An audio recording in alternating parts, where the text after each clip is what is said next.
Hello hi, मैं सुषमा के YouTube channel में आप सभी का स्वागत कर रही हूँ। बहुत ही सुंदर प्यारा पचरा गीत सुनाने जा रही हूँ, तो प्लीज़ आप लोग इस वीडियो में लास्ट तक बने रहिए। लीपलिया पातनी छिरकनी चान दनवा होयगन कमनी हो गुनना भंवरा घुमेलायगन कमनी हो गुनना भंवरा घुमेला आंगनमा हो कमनी गुनना लीपलिया पातनी छिरकनी चान दनवा हो कमनी गुनना भंवरा घुमेलायगनमा हो कमनी गुनना भंवरा घुमेलायगनमा कमनी हो गुनना चैता कुंवारा होला माई के यवनमा हो वही रे गुणवना भंवरा घुमेलायगनमा वही रे गुणवना भंवरा घुमेलायगनमा वही रे गुणवना जाऊ हम जनती हई हमाई के यवनमा होयगनमा बिचवना हम जाऊ रोपवा तू अंगनमा बिचवना हम जाऊ रोपवा तू अंगनमा बिचवना जब हम जनती हई हमाई के यवनमा हो अंगनमा बिचवना हम कलशा रखवती हो अंगनमा बिचवना हम कलशा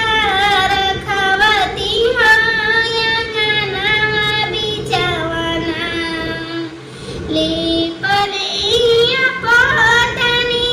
छिरकनी चान दनवा हो कमनी हो गुनना भंवरा घुमेलायगनमा हो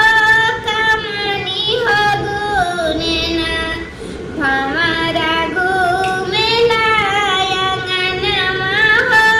कमनी हो गुनना चैता कुंवारा होला माई के यवनमा हो वही रे गुनना भंवरा घुमेलायगनमा हो वही रे गुनना भंवरा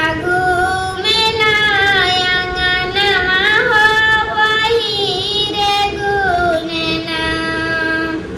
जाऊ हम जनती हई हमाई के यवनमा हो अंगनमा बिचवना हम पचरा गवती हो अंगनमा बिचवना माई का पचरा गवती हो अंगनमा बिचवना माई के भोगवा लगवती हो अंगनमा बिचवना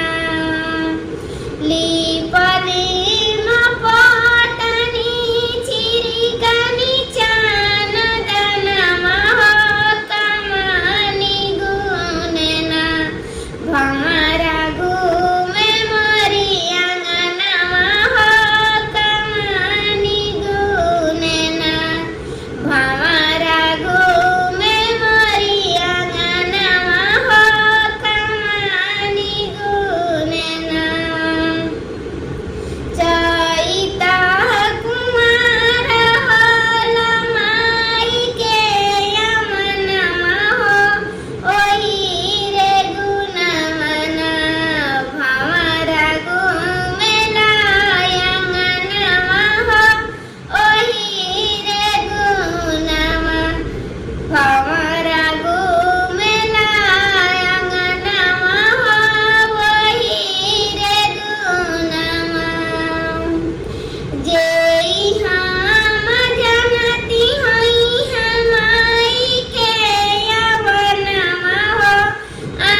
कीजिएगा, जय माता दी जरूर लिखिएगा। चैनल पर नए हैं तो सब्सक्राइब कर लीजिएगा।